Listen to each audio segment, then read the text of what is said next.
in the whole conference, which are the actual makers talking about the group without middle people.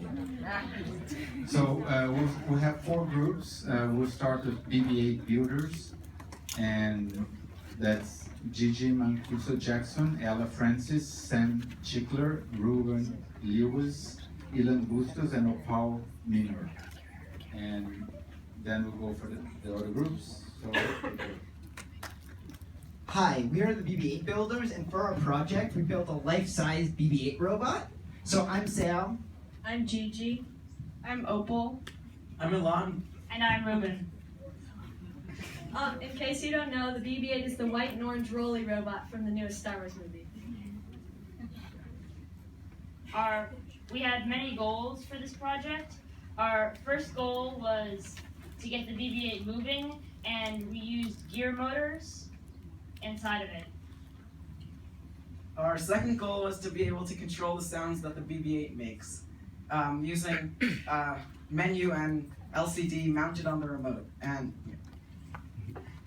Our third goal was to have the head rotate, and we used a servo motor inside the head. And part of this goal was also to have LEDs inside the head, so it would be more realistic like it was in the movie. our fourth goal is to be able to control the movement of the BB8 with the remote control. And our fifth goal is to have a camera in the head that would live stream to the web so people can see what the BB8 is seeing.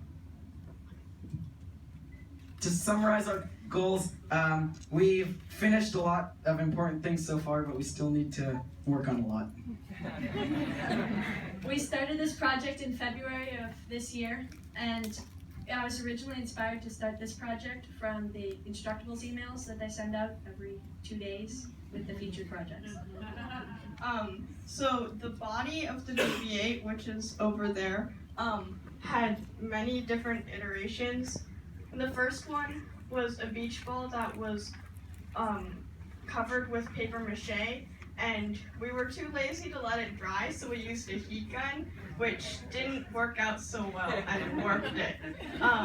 Second, we used plaster, which made it really heavy, and on the way to Maker Club one day, Gigi didn't put a seatbelt around the BB8, and so it slammed into the side of the car and dented.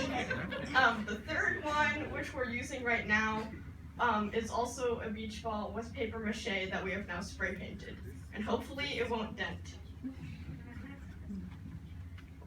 The head, we started out with a hollowed out hemisphere of styrofoam, and then we covered it in plaster to strengthen it, but we didn't think about the weight that the plaster would add, so then we remade it again out of styrofoam, but then paper mache it so that it would be lighter. The BB8 has a lot of electronics inside to be able to make it move, and the first version and also a lot of the versions after that didn't work. So our first version we used ideas from Instructables, and we used an H-bridge on a breadboard, but we hooked it up backwards, which made the H-bridge explode. Yeah, there. Our second version was also on a breadboard with a new H-bridge, and that time we hooked it up correctly, but we had too much power, which made the wires melt, and they shorted the circuit. After these 2 somewhat failed attempts, we then tried to do it using custom-built circuit board on the other mill, which is a small desktop CNC mill. But due to the extreme difficulty of soldering stuff on custom-built circuit boards, we then went back to our original idea, except with a high voltage H-bridge, which is currently what we're using. We used a modified drone remote to control the BB8, and the main joysticks will control the movement, and the stuff on the side will control the sound. That's the remote over there. To control the sound, we originally were going to use a rotary encoder, which rotates, hence rotary encoder, and then also can click. But the rotary encoder was a cheap rotary encoder, so it didn't quite work. So we switched to 2 buttons that control up and down, and then a third for selecting. because this was such a complex project, none of us could learn all the required skills, so each of us learned different parts.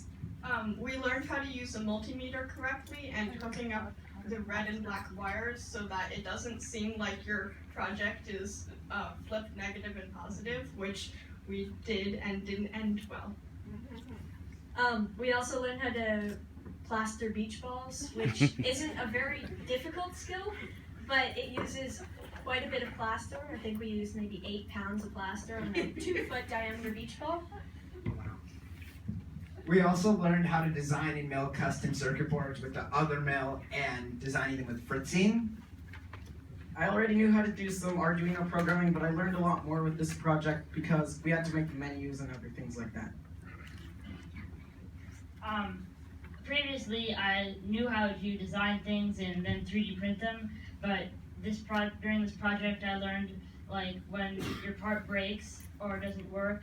I learned about problem solving and like prototyping to reprint it and redesign it and make it work out. I also learned how to use XBs, which are these little radios that work with Arduino.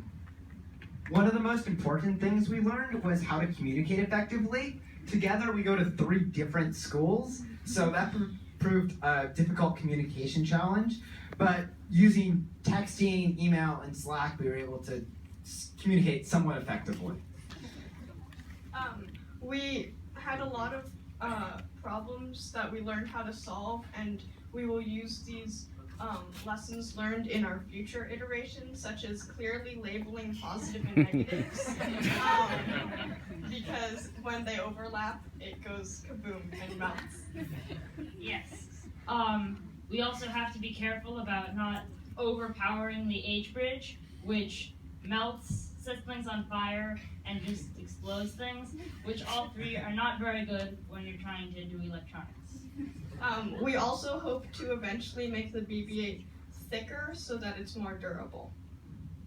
So another important thing we learned about documentation. So you can find our code files on CodeBinger. We also have a blog that says all of our progress since February at bb8builders.wordpress.com. And we'd like to just give a special shout out to bb8builders.club for the sound files for the BB8, Lon's dad who's sitting in the audience, and our wonderful teacher, Ms. Mitko.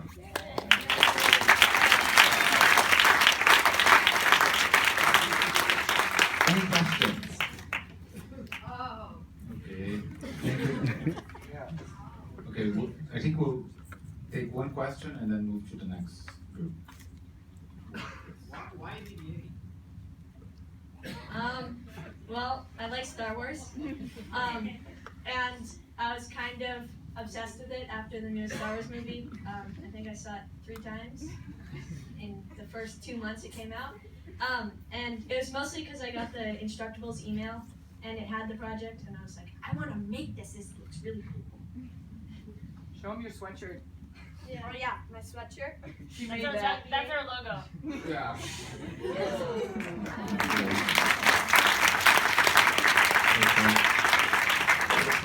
Thank you very much. So we'll give the certificates to the group.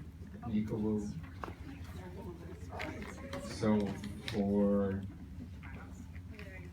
Okay. Amazing work. Wow. Certificate and pen.